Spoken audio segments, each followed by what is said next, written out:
Hi everyone and welcome back to my channel. In this video, I'll be taking you through the CV that I used to help me secure internship and graduate job opportunities at the likes of Goldman Sachs, JP Morgan, HSBC and many more.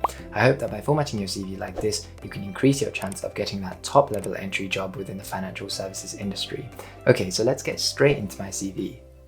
As you can see at the top of my CV, I start off with my personal details. So this includes my name, my home address, my mobile number, and also my email address. After this, some people often have a personal statement paragraph. So a personal statement paragraph is a summary paragraph about the individual, and it usually covers things like their experiences, their skills, and their career aspirations. It might read something similar to this. I am an enthusiastic, self-motivated, reliable, responsible, and hardworking person. I am a mature team worker and adaptable to all challenging situations.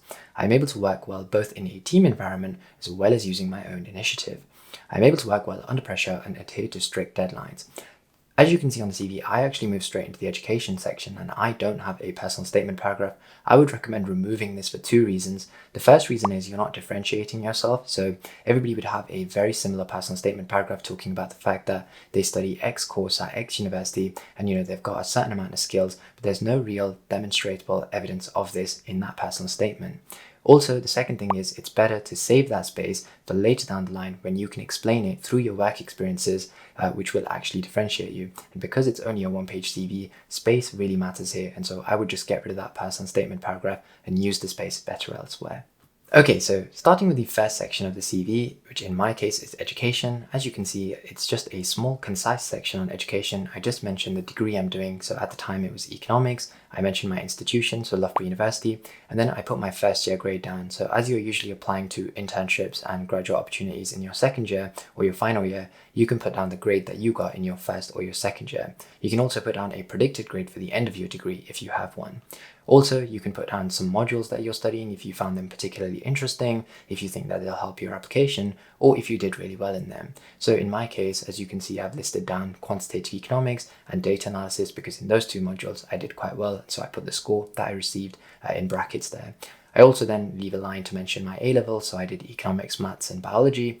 And then I also mentioned my GCSEs, which were 10 different GCSEs at grades A to B. I then talk about the grades that I got in maths, English and science, which are the main sort of GCSEs.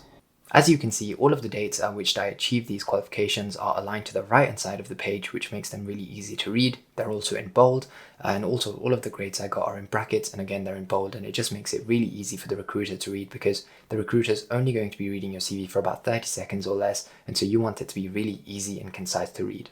Okay, so moving on, the next section of the CV is all about your work experiences. So work experiences includes any paid experiences, so things like any part-time jobs that you might have had, any full-time jobs, any summer internships, any work experience weeks that you did, any spring weeks that you did. So all that sort of stuff, list that in the work experiences section. So when I was in my second year of university applying for internships or in my third year applying for graduate jobs, I had 3 different experiences on my CV that I had been paid for, so I listed them all down here. So the first one was being a HR assistant at Loughborough University. So as you can see, I've listed that here. I was also a wealth management intern at the end of my first year of university, which was done at a local wealth management company. So I listed that here. And finally, I was also an economics ambassador for Loughborough University, where I basically held campus tours and helped out on open days at Loughborough University. I've listed down the role that I did, as well as the institution that I was at and the location it was at. Everything is in bold, again, making it really, really simple to read. As you'll see, I used 3 or 4 bullet points for each experience to try and talk about what I did or what I achieved, and then I tried to follow it up by talking about the transferable skill that I gained from completing that task. This is really, really important because it's those transferable skills that you gain by completing each task that you'll be taking to your next organization. And so you want recruiters from that organization who are reviewing your CV to really understand the transferable skills that you're going to be bringing. So for example, when I worked as a HR assistant at Loughborough University, I talked about how I was dealing professionally and effectively with inquiries from employers of different sizes and stature via email or phone call. This meant I was able to build a rapport with firms of different sizes, which has enriched my communication skills. So it's really important to mention that I got communication skills out of it and I'll be bringing them to my next job. Equally, when I was a wealth management intern, I talk about how I was the head of the annual valuation summary project where I prepared packs of valuation data and presented them at client meetings. As a result, this cultivated my presentational and my analytical skills. So it's really, really important to mention those key buzzword skills that you'll be bringing to your next organization.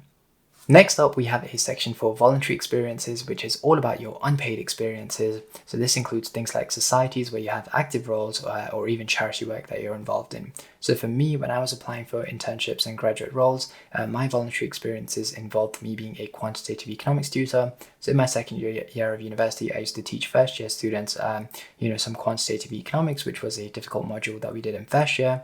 And I was also a peer mentor in second year uni to a group of first year students.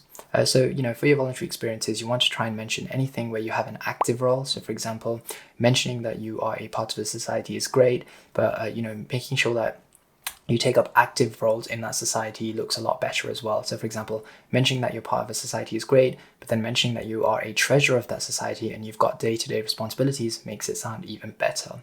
Also, voluntary experiences are really, really important for your CV because they make you appear well-rounded, which is really, really important to lots of organizations because they want you to be a really interesting person that they can spend 10 hours working alongside on a daily basis. So make sure if you don't have any voluntary experiences, you go and get them in your first and second year of university so that you're ready to apply to these jobs in your second year.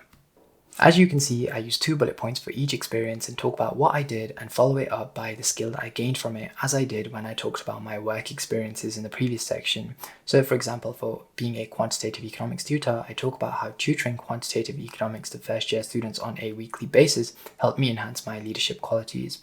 Again, as you'll see, the formatting is kept consistent compared to previous sections where the date is aligned to the right-hand side, it's in bold, and I've also got, in cap locks, I've got the actual job title that I did and the institution and the location that I did it at on the left-hand side, just to make it really easy to read and make it really consistent.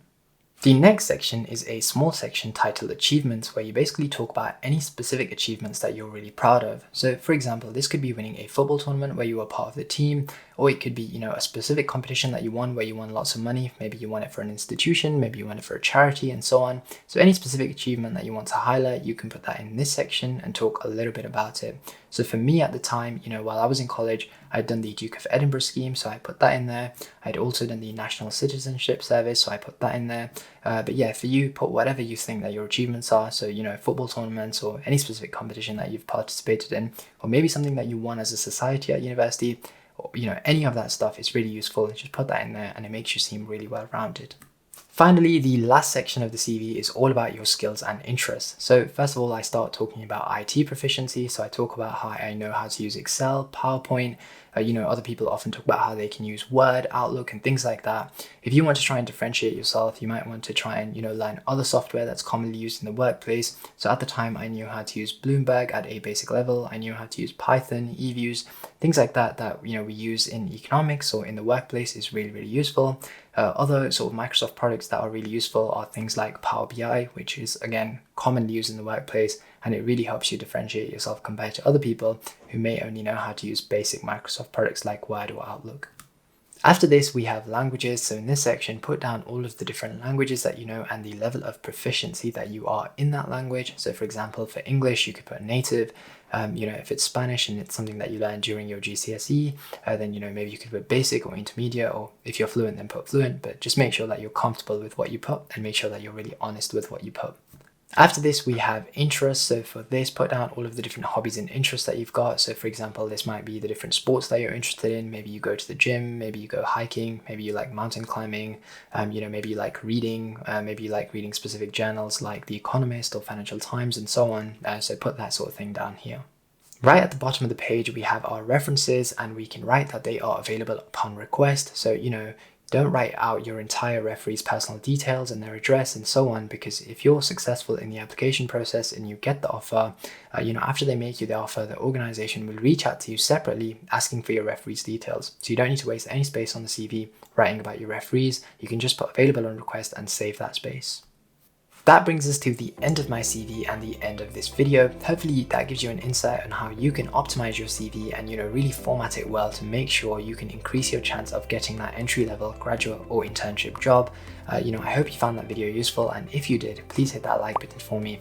Thank you so much for watching, and see you in the next video.